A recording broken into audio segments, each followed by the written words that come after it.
Hello everyone, मैं हूं नीलू और स्वागत है आप सभी का फ्यू के एजुकेशन ऑनलाइन क्लास में। फ्यू के एजुकेशन आप सभी के लिए लाया है बायोलॉजी के शॉर्ट, मल्टीपल और लॉन्ग टाइप क्वेश्चन की एक सीरीज। तो हम जो है आपके साथ में आज चैप्टर 4 इनहेरिटेंस एंड वेरिएशन को डिस्कस करेंगे, जिसमें कि ऑब्जेक्टिव टाइप क्वेश्चन हम पहले ही कवर कर चुके हैं और अभी हम शॉर्ट क्वेश्चन और वेरी शॉर्ट आपके साथ कवर करेंगे। ठीक है, तो चलिए हम शुरू करते हैं। हमारा पहला वेरी शॉर्ट जो क्वेश्चन है, जो कि आपके एग्जाम में 2 या 1 मार्क्स के आते हैं। ठीक है, what is the cross when progeny F1 homozygous recessive. देखिए, इसमें ये बोला है कि जो हमने क्रॉस कराया, ठीक है, मतलब पेरेंट जनरेशन में क्रॉस कराया, उसके बाद में हमें F1 रिजल्ट मिले। ठीक है, अगर मान लीजिए हम पीछे जाकर, मान लीजिए कैपिटल टी और इधर पे कैपिटल टी, ठीक है, इनका हमने क्रॉस कराया तो F1 जनरेशन में हमें कैपिटल टी और स्मॉल टी मिला।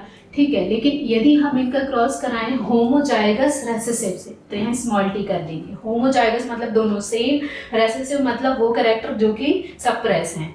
ठीक है, तो मतलब ये हो गया। यदि हम अगर हम इनका जाकर के इससे क्रॉस कराएं तब हम इसको क्या बोलेंगे, ये इस क्वेश्चन में पूछा गया। ठीक है, तो इसको हम क्या बोलेंगे, टेस्ट क्रॉस। अगर मान लीजिए हम डोमिनेंट के साथ में कराते हैं तो हम उसको बोलते हैं बैक क्रॉस। ठीक है, तो ये हो गया टेस्ट क्रॉस। अब इसका एडवांटेजेस बताना है, तो एडवांटेजेस ये है कि इसकी हेल्प से हम पेरेंट्स का, यदि मान लीजिए हमें किसी प्लांट का जीनोटाइप पता है, ठीक है, तो हम पेरेंट का आसानी से निकाल सकते हैं। ठीक है, कि पेरेंट का क्या रहा होगा। ठीक है, चलिए नेक्स्ट क्वेश्चन है। अगर इसमें देखिए पूछा है कि ऐसे कौन से क्राइटेरिया हमें किसी ऑर्गेनिज्म के सेलेक्ट करने पड़ेंगे यदि मान लीजिए हम इनहेरिटेंस मतलब वो कैरेक्टर जो कि एक जनरेशन से सेकंड जनरेशन में पास होते हैं। ठीक है, तो यदि हमें चेक करना है तो हम किन ऑर्गेनिज्म को या किसी को भी हम क्यों सेलेक्ट करेंगे, उसमें क्या क्वालिटीज होनी चाहिए कि हम किसी ऑर्गेनिज्म को नेक्स्ट जनरेशन में कौन कैरेक्टर, कितने कैरेक्टर, ठीक है, क्या कैसे ट्रांसफर हो रहे, यदि इनकी स्टडी करनी है तो हम क्यों उसको सेलेक्ट करें। ठीक है, तो उसमें कुछ इतनी सारी क्वालिटीज होनी चाहिए जिसके कारण कि हम उसको सेलेक्ट करें। जैसा कि पहला जो ट्रेट है, मतलब जो कैरेक्टर है, वो हमें इजीली विजिबल होना चाहिए। मतलब जैसे मैंडल ने किसको लिया था, मटर के पौधे को लिया था, तो उसमें उनको आसानी से समझ आ रहा था किसकी हाइट लंबी है, किसकी हाइट छोटी है, फ्लावर का कलर व्हाइट है या फ्लावर का कलर वायलेट है। ठीक है, ये तो आसानी से विजिबल होना चाहिए। Second, the organism should have different traits. एक ही ऑर्गेनिज्म में डिफरेंट ट्रेट्स होना चाहिए। ठीक है, मान लीजिए हम जैसे उन्होंने मटर को लिया था तो क्या था कि जो फ्लावर है उसकी एक्सिस पे वो कहाँ पर है, ठीक है, यहाँ साइड में है या एक्सिस पर है, पॉट शेप क्या है, पॉट की लेंथ कितनी है, पॉट का कलर क्या है। तो मतलब एक ही प्लांट में मल्टीपल कैरेक्टर्स होनी चाहिए। ठीक है, अब they should have a short life span. मान लीजिए यदि हम हाथी को लेते है ना, तो मान लीजिए वो 50 साल 60 साल जी रहा है, तो यदि हम एक्सपेरिमेंट कर रहे हैं तो हम उतने साल तक तो जिंदा रहेंगे नहीं, तो हमें कोई ऐसा ऑर्गेनिज्म लेना होगा जिसकी लाइफ जो पूरा ड्यूरेशन है वो बहुत ही शॉर्ट हो, ताकि हमें जल्दी से रिजल्ट मिल जाए, मतलब 1 महीना 2 महीना 3 महीने ऐसे। ठीक है, तीसरा ट्रू ब्रीड्स होनी चाहिए, मतलब हाइब्रिड नहीं होना चाहिए, एकदम प्योर ब्रीड होना चाहिए। ठीक है, अब है pollination procedure should be simple. उसका पॉलिनेशन चाहे सेल्फ हो या क्रॉस हो बहुत ही सिंपल होना चाहिए, कॉम्प्लेक्स नहीं होना चाहिए। ठीक है, मैनिपुलेटेड इजीली। यदि हम चाहें कि उसके कैरेक्टर को हम मैनिपुलेट यानी चेंज करना चाहें तो हम आसानी से कर दें, ये भी होना चाहिए। ठीक है, फिर है random mating gamete should take place. यदि मान लीजिए हम रैंडमली किसी को उठा के और उनका पॉलिनेशन करा दें तो वो बहुत आसान होना चाहिए, ऐसा नहीं कि हमें उसको खोजने के लिए कहीं और जाना है। ठीक है, तो कुछ ये कैरेक्टर्स हैं जो कि उसमें होनी चाहिए उस ऑर्गेनिज्म में। चलिए, अब ये एक डायग्राम बना है आपके सामने, इसमें कुछ नहीं लिखा है लेकिन आंसर इसी में से आएगा आपको, बहुत इजी मेथड से। एक पेडिग्री ट्री है, ठीक है, ये एक पेडिग्री ट्री है, इसमें कुछ ट्रेड्स हैं जो कि पेरेंट्स, अच्छा ये दोनों पेरेंट्स होते हैं और ये इनकी ऑफस्प्रिंग्स होती है, मतलब बच्चे होते हैं। ठीक है, अब देखिए अगर मान लीजिए ऐसे ऐसे इस बॉक्स के अंदर तिरछी लाइन है, इसका मतलब इनको बीमारी है। ठीक है, लेकिन और जिनमें नहीं है इसका मतलब उनको बीमारी नहीं है। तो देखिए ये दोनों पेरेंट्स हैं, क्या इनमें तिरछी लाइनें हैं? नहीं, इसका मतलब ये इनको कोई बीमारी नहीं होगी। ठीक है, इसमें भी लिखा है एब्सेंट, जो बीमारी है वो पेरेंट्स में एब्सेंट है। लेकिन फाउंड इन सबसीक्वेंट जनरेशन, लेकिन ये इनके इतने बच्चे हैं, उनमें से एक बेटे और एक बेटी, दोनों को ये बीमारी है। ठीक है, तो इसमें क्या पूछा है कि आप इस ट्री को एनालाइज कीजिए, मतलब ये जैसे कि किस बीमारी का होगा, ऑटोसोमल होगा, है ना, और रेसेसिव होगा, डोमिनेंट होगा, सेक्स क्रोमोसोम पे होगी ये बीमारी, क्या होगा। ठीक है, चलिए तो डिस्कस करते हैं। देखिए ये जो पैडिग्री है ये, अच्छा देखिए, अगर मान लीजिए ये जो डिसीज है यदि वो सेक्स क्रोमोसोम की होती तो सेक्स मतलब जो सेक्स लिंक डिसीजेज होती हैं वो मेनली किसको ट्रांसफर होती है? मेल्स को। लेकिन यहाँ पे तो फीमेल को भी है, वो भी सेम टाइम में। ठीक है, सेम टाइम में, तो ये सेक्स नहीं होगी तो क्या होगी? ऑटोसोमल। ये ऑटोसोमल, अच्छा पेरेंट्स में नहीं है लेकिन बच्चों में दिख रही है ना, तो ये क्या हो जाएगी? रेसेसिव। यदि ये डोमिनेंट होती तो पेरेंट्स में भी दिखती ये बीमारी। ठीक है, तो ये ऑटोसोमल रेसेसिव डिसऑर्डर हो गया। ठीक है, अब इसमें जो मम्मी पापा हैं, अच्छा ये बीमारी आई कहाँ से?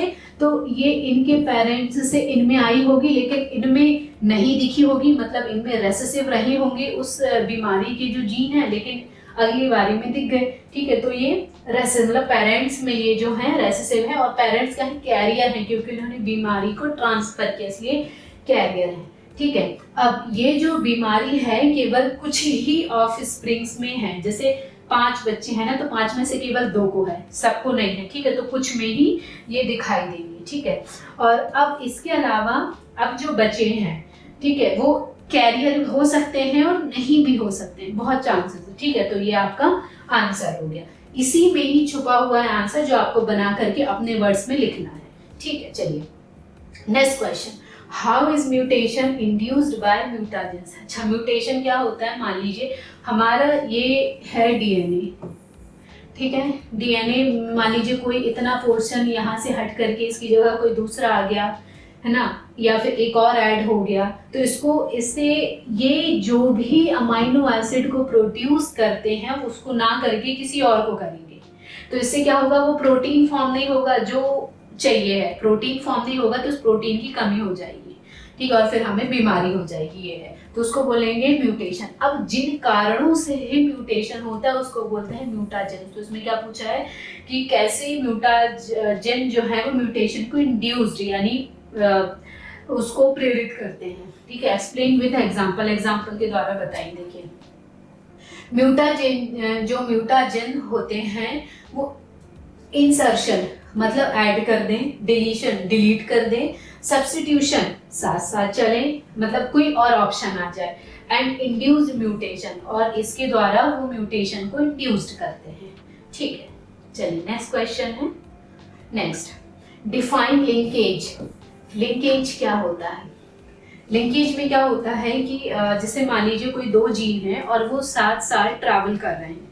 ठीक है, मतलब क्रॉसिंग ओवर हो गया है। क्रॉसिंग ओवर किस में होता है? मियोसिस में।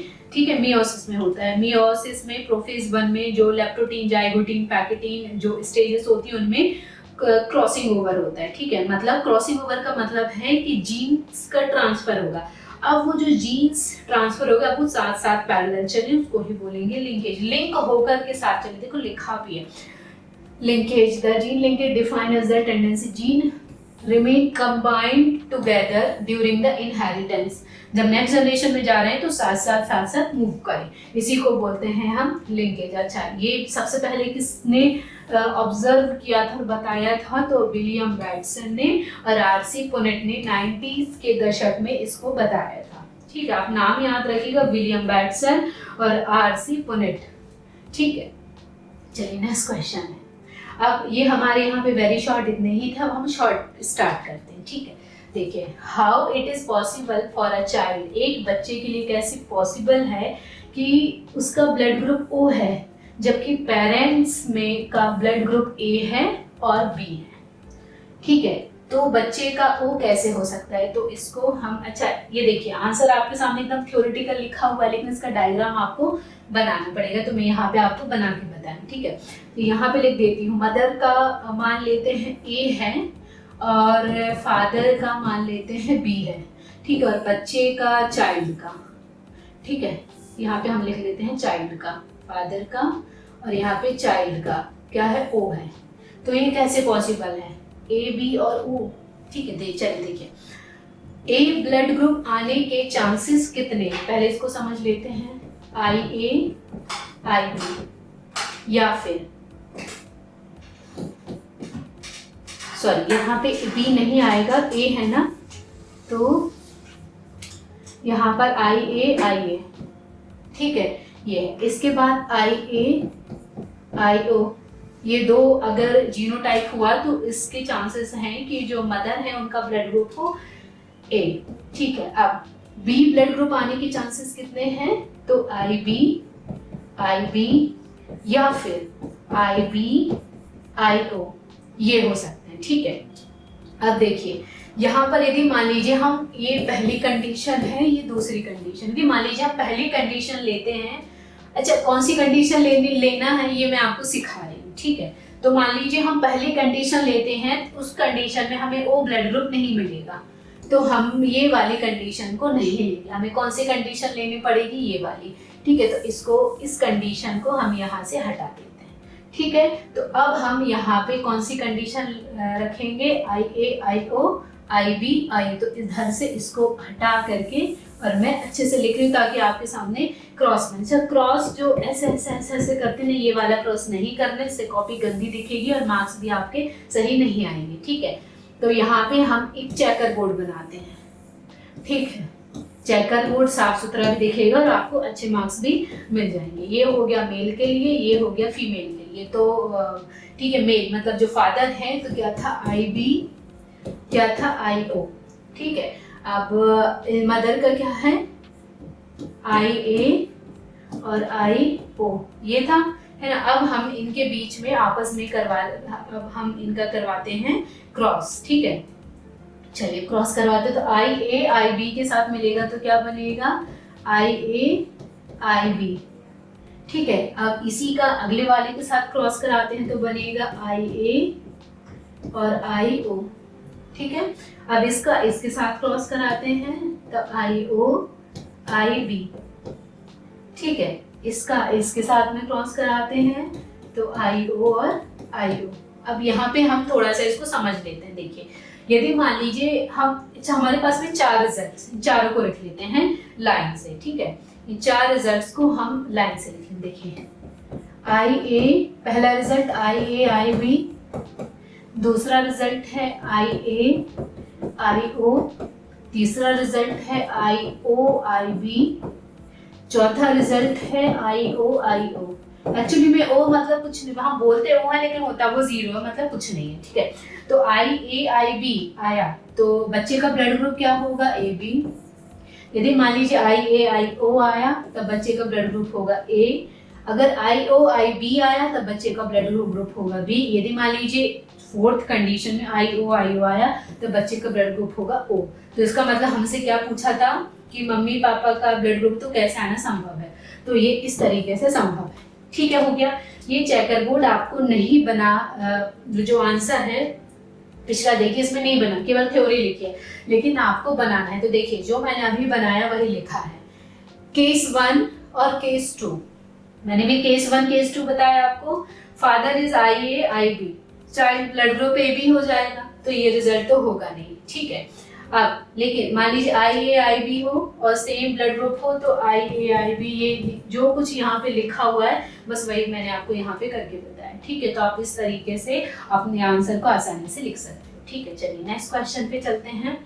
Explain down syndrome. जो डाउन सिंड्रोम है एक डिसीज है जो कि जेनेटिकली होती है, क्रोमोसोम में एक क्रोमोसोम एक्स्ट्रा आ जाने के कारण। हम इसको यहाँ से समझ लेते हैं। देखिए, ये क्रोमोसोम की एक फोटो लगी हुई है सामने। जो क्रोमोसोम होते हैं वो पेयर में होते हैं। ठीक है, जैसे एक क्रोमोसोम 2 क्रोमोसोम दोनों एक साथ हो जाएंगे तो एक पेयर हो जाएगा। तो टोटल हमारे साथ में 23 पेयर्स होते हैं और एक पेयर में 2 क्रोमोसोम होते हैं। ठीक है, अब देखिए यहाँ पर लेकिन ये एक क्रोमोसोम है 21वें नंबर का, जिसमें 2 ना होकर के एक क्रोमोसोम एक्स्ट्रा होता है। ठीक है। तो ये जो एक्स्ट्रा क्रोमोसोम है इसके कारण इनमें जेनेटिक डिसीज हो जाती है, बस इसी को ही बोला जाता है डाउन सिंड्रोम। अब देखिए, रटने की जरूरत नहीं है, केवल इस बच्चे की फोटो देख करके कैरेक्टर बताइए कि नॉर्मल बच्चे से कैसा लगता है। देखिए, कान छोटे हैं, नाक चपटी है, ठीक है, और जेनेटिक डिसीज है, तो ऑब्वियसली है ना, कॉमन सी बात है कि बच्चा जो है थोड़ा सा मेंटली और फिजिकली डिस्टर्ब होगा, उसको चीजें थोड़ा देर में समझ आएंगी, ठीक है, उतना फिजिकली एक्टिव नहीं होगा, ठीक है। तो देखिए अब यहाँ पर यही लिखा हुआ है 21वें नंबर का जो क्रोमोसोम है उसमें 2 की जगह पर एक और ऐड हो जाता है, तो टोटल 3 हो जाते हैं। इसी को हम बोलते हैं डाउन सिंड्रोम। देखिए क्या लिखा, फ्लैट नोज और स्मॉल ईयर्स, नाक चपटी और छोटे कान होते हैं। फिर इसमें प्रॉब्लम होती है, आउट है ना, अंडरस्टैंडिंग की प्रोसेस मतलब कम होती है, और फिर मतलब इस तरीके से अपना पूरा जीवन यापन करते हैं, ठीक है। सिंपल सा है, आप इसको थ्योरी ना लेके पॉइंट्स में भी आंसर दे सकते हैं, तो आपका जो आंसर है बहुत ही सुंदर सा लगेगा, ठीक है। ये हो गया। चलिए देखते हैं question number 3। What are chromosomes and who discover chromosome. तो सबसे पहले क्रोमोसोम देख लेते हैं कि कहाँ होते हैं, क्या होते हैं, ठीक है। तो देखिए, क्रोमोसोम जो हैं वो प्रोटीन के स्ट्रक्चर्स होते हैं जिनके अंदर डीएनए होता है। अब ये क्रोमोसोम रहते कहाँ है, तो देखिए ये सेल है, ठीक है, इस सेल के अंदर न्यूक्लियस है, इस न्यूक्लियस के अंदर ये है क्रोमोसोम। ये जो क्रॉस टाइप स्ट्रक्चर दिख रहा है ना, ये क्रोमोसोम। यदि इसको हम बड़ा करके देखें तो ये स्ट्रक्चर है क्रोमोसोम का, और ये जो निकल रहा है ये है डीएनए। अब क्या होता है कि ये जो क्रोमोसोम है ये टोटल हमारे पास में होते हैं 23 पेयर्स में, ठीक है, और यदि इंडिविजुअल देखें तो अब होते हैं 46, ठीक है। चलिए अब हम आंसर देख लेते हैं। इसमें ये है कि क्रोमोसोम थ्रेड लाइक स्ट्रक्चर्स होते हैं जो कि सेल के न्यूक्लियस में प्रेजेंट होते हैं। ये ये डिफरेंट ऑर्गेनिजम्स में डिफरेंट होते हैं। जैसे गेहूं लें, व्हीट लें, तो उसमें होते हैं 8, ठीक है, लेकिन इंसानों के पास कितने होते हैं, 46, ठीक है। तो देखो 46 क्रोमोसोम और पेयर बोले तो 23 होते हैं। सबसे पहले किसने डिस्कवर किया था, सबसे पहले कार्ल विलियम ने और वॉन नागली ने, ये 2 है ना, ये है। और ये जो हैं स्विस बोटेनिस्ट थे, इन्होंने क्रोमोसोम को सबसे पहले डिस्कवर किया था। और एक कोई पर्सन है 1842 में, सबसे पहले उन पर्सन में फर्स्ट पर्सन, और ये ऐसे पहले व्यक्ति हैं जिन्होंने 1842 में प्लांट सेल में क्रोमोसोम को ऑब्जर्व किया था, ठीक है। इतना बड़ा नाम ना लिख करके आप छोटा भी नाम लिख सकते हैं कि वॉन नागेली, ठीक है, ये है। चलिए नेक्स्ट क्वेश्चन है हमारा, व्हाट इज रिकॉम्बिनेशन। रिकॉम्बिनेशन क्या है, ठीक है। तो चलिए, रिकॉम्बिनेशन एक प्रोसेस है जिसमें कॉम्बिनेशन मतलब 2 चीज़ों का मिलना, कॉम्बिनेशन, और रिकॉम्बिनेशन मतलब दोबारा से मिलना, ठीक है। तो लेकिन इन दोनों में कंबाइन क्या होगा, क्योंकि इंसानों की बात चल रही तो कंबाइन क्या होगा, जीन्स। तो इनमें क्या होता है, न्यू जीन्स कंबाइन होते हैं during the crossing over. Crossing over मतलब एक फादर और एक मदर की तरफ से जब दोनों क्रोमोसोम आते हैं तो दोनों क्रॉसिंग ओवर होते हैं। क्रॉसिंग ओवर क्रॉस करते हैं एक दूसरे को।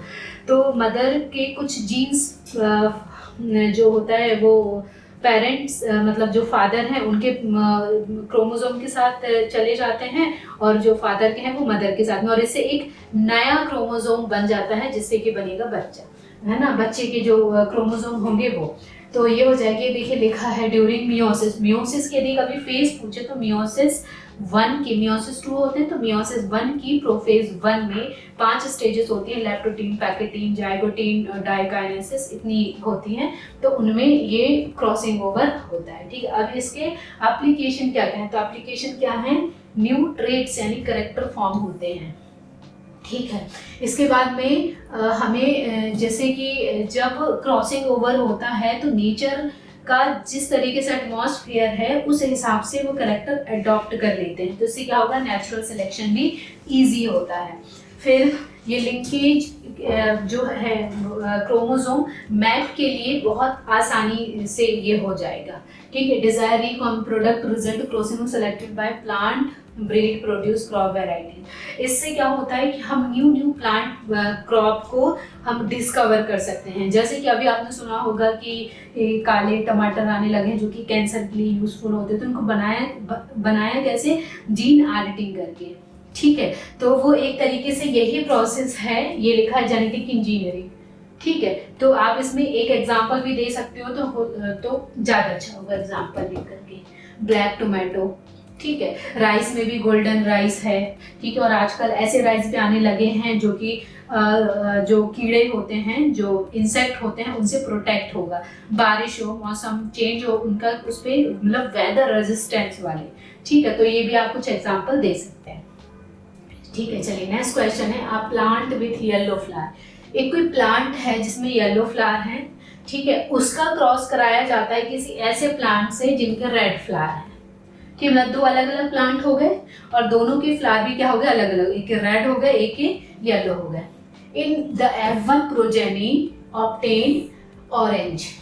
अगर इन दोनों का जब क्रॉस कराया जाता है तब F1 जनरेशन में ऑरेंज कलर के फ्लावर मिलते हैं, ठीक है। तो इनका जो पैटर्न होगा वो क्या होगा, मतलब सिंपल सा एक आपको पूरा ओवरव्यू डायग्राम बनाना है इसका, ठीक है। तो हम देख लेते हैं कि कैसे वो, देखिए येलो फ्लावर है तो येलो फ्लावर में हम कैपिटल वाई लिख लेते हैं, और रेड फ्लावर है तो इसको हम स्मॉल वाई लिख लेते हैं। यहाँ पे आप लिखेंगे येलो फ्लावर और रेड फ्लावर, ये होगी हमारी पेरेंट जनरेशन, आप इसको पूरा लिखेंगे, ठीक है। फिर इनका जब आपस में क्रॉस कराया जाता है तो कैपिटल वाई और स्मॉल वाई मिलता है, ठीक है। अच्छा, ये जो कैपिटल वाई स्मॉल वाई है, ऐसा नहीं कि ये मिलेगा हमें ऑरेंज कलर का, किस कलर का मिलेगा, ऑरेंज कलर का मिलेगा, ठीक है। तो ये हो गई F1 जनरेशन। तो ये हमें ऑरेंज कलर का क्यों मिला, तो इसका रीजन है हमें इसलिए मिला क्योंकि ये हुई इनकम्प्लीट डोमिनेंस। मतलब देखिए येलो चाह रहा था कि मैं मतलब येलो कलर की जो जीन है वो चाह रहे थे मैं भी जाऊं, और रेड वाले चाह रहे थे मैं भी जाऊं, तो दोनों साथ साथ जा रहे थे लेकिन एक दूसरे से कंपटीशन करते करते, इसलिए कंप्लीट ना तो येलो ही पहुंच पाया ना ही रेड ही पहुंच पाया, ठीक है। वो दोनों कंबाइन होकर के उन्होंने दे दिया है ऑरेंज कलर, तो इसलिए ये क्या हो गया, इनकम्प्लीट डोमिनेंस, ठीक है। और इससे क्या होगा, न्यू फिनोटाइप हमें दिखा जो कि है ऑरेंज कलर का, ठीक है। अब वन एलील और specific trait is not complete, मतलब इनकम्प्लीट डोमिनेंस, वही जो मैंने अभी आपको बताया कि एक जो कैरेक्टर है वो कंप्लीटली नहीं जाता है, दोनों रेस लगाते लगाते आगे जाते हैं, ठीक है। तो ये पूछा था इसमें, आप चाहें तो इसका क्रॉस भी इस तरीके से बना सकते हैं तो ज्यादा अच्छा होगा, ठीक है। क्वेश्चन नंबर 2, इन F2 प्रोजेनी मोनोहाइब्रिड क्रॉस, मतलब हमने एक क्रॉस कराया मोनोहाइब्रिड क्रॉस, उसकी F2 जनरेशन, मतलब आपको चेकर बोर्ड बनाना ही पड़ेगा, ठीक है। तो उसमें हमें फिनोटाइप और जीनोटाइप जो रेशो है वो हमें मिलता है 1:2:1, unlike Mendel's monohybrid F2 ratio, मतलब उसी की तरह, मतलब मेंडल के जो रेशो हैं उन्हीं की तरह। तो आप एक अच्छे सा एग्जाम्पल लेकर के आप क्रॉस बनाइए और इसको एक्सप्लेन कीजिए यदि पॉसिबल हो तो, या फिर ये क्वेश्चन इस तरीके से भी आ सकता है, F2 जो जनरेशन है उसमें हमें जब हम क्रॉस कराते हैं रेड फ्लावर के बीच में, ठीक है, और वाइट फ्लावर के बीच में, तो हमें तो इसका क्रॉस बनाइए और इसको समझाइए, ठीक है। तो ये सामने आपका बना हुआ है, तो इसको मैं अलग से भी बता देती हूँ, ठीक है। देखिए कौन कौन से कलर के फ्लावर बोले थे यहाँ पे, रेड कलर और व्हाइट कलर, ठीक है। तो रेड और व्हाइट, रेड और व्हाइट, पहले हम ये समझ लेते हैं, बाद में नेक्स्ट पे चलेंगे। चलिए रेड, तो रेड है तो कैपिटल R लिख देते हैं, व्हाइट है तो स्मॉल r लिख देते हैं, ठीक है। ये होगी हमारी पेरेंट जनरेशन। अब जब हम इन दोनों का क्रॉस करवाते हैं तब हमें मिलता है कैपिटल R और स्मॉल r, मतलब सारे के सारे फ्लावर हमें कैसे मिलेंगे, रेड कलर के मिलेंगे। ये हो जाएगी हमारी F1 जनरेशन। अब उन्होंने F2 का बोला है, ठीक है, तो F2 में हम क्या करते हैं, चेकर बोर्ड बनाते हैं, ठीक है।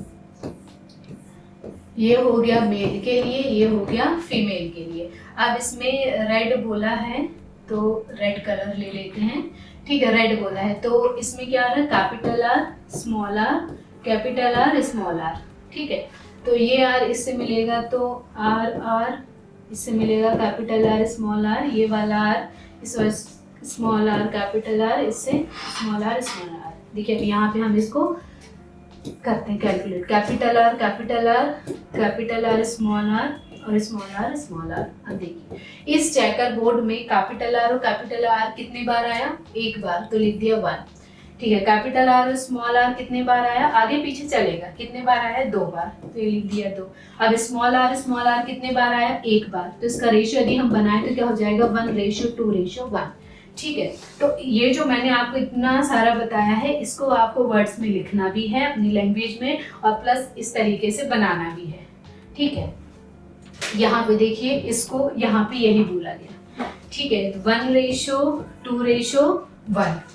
ठीक है, और ये सब कुछ इसमें पूरी की पूरी थ्योरी दी हुई है। ठीक है, चलिए नेक्स्ट क्वेश्चन में ये समझ में आ गया ना, आप चाहें तो इसका स्क्रीनशॉट भी ले सकते हैं ताकि आपको कोई दिक्कत ना हो। चलिए अब हम नेक्स्ट क्वेश्चन पे मूव करते हैं। Question number 7, what is test cross. ठीक है, टेस्ट क्रॉस क्या है, और इसमें जो हेटेरोजाइगस प्लांट है वो किस तरीके से हेल्पफुल होंगे, मतलब इसका एक क्रॉस करके बताना है आपको। ठीक है, तो टेस्ट क्रॉस क्या है कि जब हम दो के बीच में क्रॉस करते हैं तो F1 जनरेशन मिलेगी। तो F1 जनरेशन का जो हम क्रॉस है दोबारा से बैक जा करके रेसेसिव पेरेंट्स के साथ में करा दें। ठीक है, तो उसको बोलते हैं टेस्ट क्रॉस। ये देखिए लिखा भी है, organism with an unknown dominant genotype, कोई भी हो, यदि हम क्रॉस्ड विथ रेसेसिव पेरेंट के साथ में करा दें सेल्फ, तो ये पॉलिनेशन तो होगा नहीं, सेल्फ क्रॉसिंग ही होगी। ठीक है, सेल्फ क्रॉसिंग होगा, तो इसको हम बोलते हैं टेस्ट क्रॉसिंग। डेफिनेशन होगा, एग्जाम्पल देखिए, वाइट कलर फ्लावर और वायलेट कलर फ्लावर। ठीक है, अगर इन दोनों के बीच में हम करवाते हैं तो हमें रेशियो क्या मिलेगा, ये तो ये हम इसको एक बार करके देख लेते हैं। ठीक है, यहाँ पे करके देखते हैं, फिर हम इसमें मूव करेंगे। चलिए, तो एक हम लेते हैं वाइट कलर, नहीं वायलेट कलर फ्लावर, तो ये लिख दिया। एक लेते हैं वाइट कलर, तो स्मॉल w लिख दिया। ठीक है, ये हो गया हमारे पेरेंट जनरेशन। ठीक है, अब इनका हम क्रॉस कराते हैं तो हमें पहली जनरेशन में क्या मिलेगा, कैपिटल W और स्मॉल w, ये होगी हमारी F1 जनरेशन। ठीक है, अब इसका क्रॉस हम किसके साथ कराएं, रेसेसिव के साथ में, तो करा लेते हैं। तो इसके लिए ना हम एक चेकर बोर्ड बनाते हैं। ठीक है, ये बनाते हैं हम चेकर बोर्ड, ये हो गया मेल, ये हो गया फीमेल। ठीक है, तो इसको हम, चलिए कैपिटल इस हमारे पास रिजल्ट क्या है ना, तो कैपिटल W और स्मॉल w, और इसका क्रॉस कराना है हमें पेरेंट्स के साथ में, तो स्मॉल w और स्मॉल w। ठीक है, लेकर इस W का इस W के साथ, तो capital W small w, capital W small w, small w और स्मॉल w। ठीक है, अब इसका हम रिजल्ट देख लेते हैं। कैपिटल W और स्मॉल w कितने बार आया, 1 बार, 2 बार। ठीक है, और स्मॉल w कितने बार आया है, स्मॉल w कितने बार आया, 2:2। ठीक है, तो इसका आंसर क्या हो जाएगा, 2:2। ठीक है, अब इसी को हम यहाँ पीछे जा करके देख लेते हैं। देखिए, स्मॉल w और कैपिटल W, इन दोनों का हमने जो है यहाँ पे क्रॉस करा दिया है। हम इसको, इसमें यहाँ मैंने 2 एग्जाम्पल लिए हैं, एक 1 और 2। ठीक है, तो 1 वाले में सिंपल से जैसे मैंने भी करके बताया वो हो गया, और ये थोड़ा सा कलरफुल है, तो यहाँ पे W ना लेके इन्होंने कैपिटल पे और स्मॉल पे लिया, आप कुछ भी ले सकते हो। ठीक है, समझ में आया, तो ये हो गया हमारा आंसर। ठीक है, चलिए अब नेक्स्ट क्वेश्चन हम देख लेते हैं। क्वेश्चन नंबर 8, इसमें ये है कि हमें कोई ऐसा एग्जाम्पल लेना है जिसकी हेल्प से, मतलब 2 अलग अलग एलील्स हैं। एलील्स क्या होते हैं, मतलब जो वो कैरेक्टर जो कि क्रोमोसोम पे होंगे, मतलब एक ही कैरेक्टर को जब 2 जीन कंट्रोल करें तो उसको बोलते हैं एलील्स। ठीक है, तो ये हो गए अलग अलग एलील्स हो मम्मी पापा के, और फिर उनका आप एक पैटर्न बताइए। तो इसका को सबसे अच्छा एग्जाम्पल हो जाता है हमारा ब्लड ग्रुप का, ABO ब्लड ग्रुप का। ठीक है, तो सबसे पहले इसको बोलेंगे, मान लीजिए फादर की तरफ से एक करेक्टर आया और सेम करेक्टर मदर की तरफ से आया, तो दोनों साथ साथ चले और साथ साथ हमारे अंदर शो होंगे, तो इसको हम बोलते हैं कोडोमिनेंस, मतलब साथ साथ चले और खुद को एक्सप्रेस करें, तो कोडोमिनेंस होगा। एग्जाम्पल के लिए ABO ब्लड ग्रुप है। ठीक है, तो चलिए हम ABO ब्लड ग्रुप देख लेते हैं। ये है, देखिए यहाँ पर क्या है, A ब्लड ग्रुप अगर किसी का है तो उसके 2 चांसेस हैं, IA-IO या फिर IA-IA। यदि हो तो ब्लड ग्रुप ये होगा A और O। ठीक है, अब A और O नहीं, इसको हम यहाँ से अभी हटा देते हैं। ठीक है, ये कंफ्यूज करेगा आपको, इस सबको हम हटा देते हैं। ठीक है। बी यदि ब्लड ग्रुप है तो क्या होगा, IBIO या फिर IBIB, ठीक है। इसको भी हम हटा देते हैं, नहीं ये तो जीनोटाइप, इसको भी हटा देते हैं ताकि आपको कंफ्यूजन ना हो। एक काम करते हैं, नया ही हम इसमें देख लेते हैं, ठीक है। चलिए देखिए, अगर मान लीजिए यहाँ हमारे पास में कितने ब्लड ग्रुप हो जाते हैं, 4 ब्लड ग्रुप, एक A, B, AB और O, ठीक है। यदि मान लीजिए किसी का ब्लड ग्रुप A है तो उसके लिए, अच्छा I, यहाँ पे समय ना आप देखोगे I का मतलब होता है एक जीन जो कि ब्लड ग्रुप को डिसाइड करेगा, ठीक है। तो अगर IA हो या फिर IA और IO हो तब होगा ब्लड ग्रुप A। या B के होने में क्या क्या चांसेस हैं, या तो वो IB या फिर वो IB और IO, ठीक है। अब अगला IA IB हो या फिर IB IO हो। ओके में क्या कंडीशन है, एक ही कंडीशन IO और IO, ठीक है। अच्छा, ये तीनों जहां पर भी आए, इन तीनों का कोई भी कॉम्बिनेशन, तो ये हमेशा होते हैं डोमिनेंट, ठीक। और ये कभी भी आए तो ये होगा रेसेसिव, ठीक है। ये यहाँ पर तो इसमें यही बोला गया है। तो आप वो जो चेकर बोर्ड है उसको, मतलब जो मैंने बनाया था उसको बना सकते हो। GNT for blood group exhibit IAIB produce surface. अच्छा, यहाँ पर जैसे इसमें कुछ ऐड करके लिखा हुआ है, आप चाहे तो लिख भी सकते हो, चाहे तो नहीं भी लिख सकते, ठीक है। इसे लिखा है तो एंटीजन A और B होगा, मतलब एंटीजन A होगा B होगा। यदि मान लीजिए कोई RBC है उसके ऊपर A एंटीजन ना होकर के B है तो ब्लड ग्रुप A, मतलब इसमें ना थोड़ा सा उल्टा चलता है, एंटीजन A है तो blood group B, antigen B है तो ब्लड ग्रुप A, ठीक है। यदि दोनों ही प्रेजेंट है तब AB ब्लड ग्रुप, और दोनों ही नहीं प्रेजेंट है तब ब्लड ग्रुप AB, हाँ ठीक है। ये हो गया। चलिए अब नेक्स्ट क्वेश्चन को हम जो है डिस्कस कर लेते हैं। नेक्स्ट क्वेश्चन है इनकम्प्लीट डोमिनेंस और कंप्लीट डोमिनेंस को समझाइए। इतनी देर से कई सारे क्वेश्चंस में ये वाला जो है इनकी डेफिनेशन आ रही। कंप्लीट डोमिनेंस मतलब दोनों साथ साथ पूरे तरीके से जाएं, और इनकम्प्लीट डोमिनेंस मतलब साथ साथ ना जाएं, कुछ और ही फिर इसका रिजल्ट होगा। को डोमिनेंस मतलब साथ साथ जाएं। उसमें क्या पूछा, इनकम्प्लीट और को डोमिनेंस। चलिए, इनकम्प्लीट मतलब कंप्लीट तरीके से नहीं जाएंगे, ठीक है, कंप्लीट नहीं जाएंगे, ठीक है। और इसमें क्या होगा, दोनों साथ साथ जाएंगे, ठीक है, दोनों साथ साथ जाएंगे।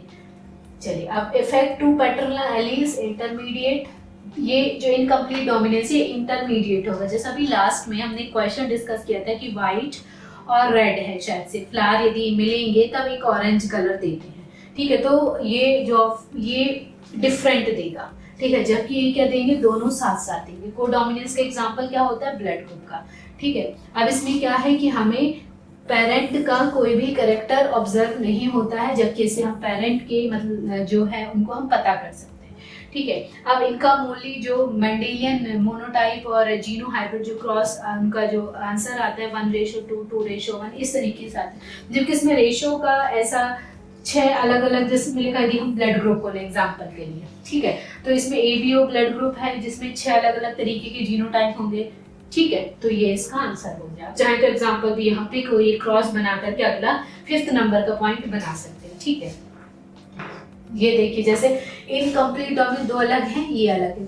को डोमिनेंस मतलब साथ साथ चलेंगे। देखिए ये कलर भी आ गया, ये कलर भी आ गया, तो आप डायग्राम से भी बता सकते हैं, ठीक है। चलिए नेक्स्ट क्वेश्चन है, ये हमारा लास्ट क्वेश्चन है।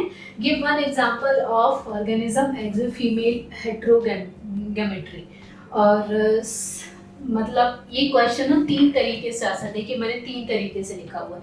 एक तो आप बताइए कि हेटेरोगेमी, जैसे मोस्टली यदि इंसानों की बात करें तो फीमेल क्या होती है, होमोलोगस होती है, मतलब सेम क्रोमोसोम XX, जबकि मेल क्या होता है, हेटेरोजाइगस, ठीक है। तो इसमें ऐसा कोई आप एग्जांपल से बताइए कि ऐसे ऑर्गेनिज्म का जिसमें फीमेल क्या हो, हेटेरोगेमी हो, ठीक है। या फिर क्या बताइए, बर्ड्स में सेक्स डिटर्मिनेशन बताइए, या फिर बर्ड्स में सेक्स डिटर्मिनेशन की मैकेनिज्म बताइए। कोई भी आंसर है, आपको सेम ही लिखना है, ठीक है। तो पहले हम ये वाला समझ लेते हैं, फिर देखते हैं बर्ड्स का। देखिए क्या होता है कि जो मेल है, जैसे हमारे अंदर क्या होता है ना, XX, XY, इस तरीके से चलता है हमारा एक्स और वाई के हिसाब से चलता है। वैसे जो बर्ड्स होते हैं उनमें ए जेड के हिसाब से चलेगा, डब्ल्यू के हिसाब से चलेगा। ठीक है, देखिए तो मेल है उसमें क्रोमोसोम का हमने क्या नाम दिया, ए और जेड जेड, जबकि फीमेल है उसको क्या नाम दिया, ए और जेड डब्ल्यू। ठीक है, अब हमारा जो इंसानों का होता है उसका ठीक अपोजिट कर सकते हैं। जैसे हमारे में एक्स एक्स होता है तो वो मेल में कर दो, और एक्स वाई हमारे में मेल में होता है तो उनको फीमेल में कर दो। ठीक है, ये हो गया। अब हम इन दोनों को अलग कर लेते हैं, ए जेड और ए जेड, इसको ए जेड और ए डब्ल्यू, क्योंकि यहाँ पे एक डब्ल्यू आ गया जेड की जगह पे। फिर इसका हमने क्रॉस किया तो ए इसका इसके साथ करेंगे तो क्या हो जाएगा, ए इसका और इसका इसके साथ करेंगे तो जाएगा जेड जेड, तो क्या बन जाएगा मेल। ठीक है, अब इसकी बारी आई, अब इसका इसके साथ कर, मतलब जैसा आपने ये किया है ना, मतलब जैसा सिंपल है, जैसा सेक्स डिटर्मिनेशन हमारे साथ होता है वैसा इनके साथ होगा। ठीक है, यदि आप चाहें तो इसका स्क्रीनशॉट ले लें, आप इस तरीके से करोगे, देखिए कितना साफ सुथरा दिख रहा है। ठीक है, तो आप पीछे देखो क्या लिखा हुआ है, फीमेल हेट्रोगेमी एग्जिबिट। अगर फीमेल हेट्रोगेमी है तो ये केवल हमें वर्ड्स में देखने को मिलेगा, जो कि होता है जेड डब्ल्यू और जेड जेड टाइप का सेक्स डिटर्मिनेशन कहते हैं। क्यों, क्योंकि जेड जेड कहाँ मिलेगा, मेल में, और जेड डब्ल्यू किस में मिलेगा, फीमेल में। ठीक है, यहाँ पे लिखा हुआ है ये Z chromosome fertilize Z chromosome के साथ में। ठीक है, तो जेड जेड बनेगा मेल के साथ में, लेकिन यदि जेड जो है वो डब्ल्यू के साथ में फर्टिलाइज हो जाता है तब बनेगा जेड डब्ल्यू क्रोमोसोम, तो वो फीमेल फॉर्म होगी। ठीक है, और इसका क्रॉस आप लोग ये दिखा सकते हैं। ठीक है, चलिए, तो ये थी हमारी शॉर्ट और वेरी शॉर्ट आंसर की एक सीरीज। ठीक है, जो और इसके पहले हमने ऑब्जेक्टिव टाइप क्वेश्चन कवर किए और इसके बाद हम लॉन्ग टाइप क्वेश्चन कवर करेंगे। इन क्वेश्चंस में यदि आपको कुछ डाउट होता है तो आप नीचे कमेंट सेक्शन में हमसे पूछ सकते हैं, और हमसे जुड़े रहने के लिए और आगे की वीडियोस को और देखने के लिए आप हमारे चैनल को लाइक और सब्सक्राइब कर सकते हैं। इसी के साथ मिलते हैं हम नेक्स्ट सेशन में। Thank you.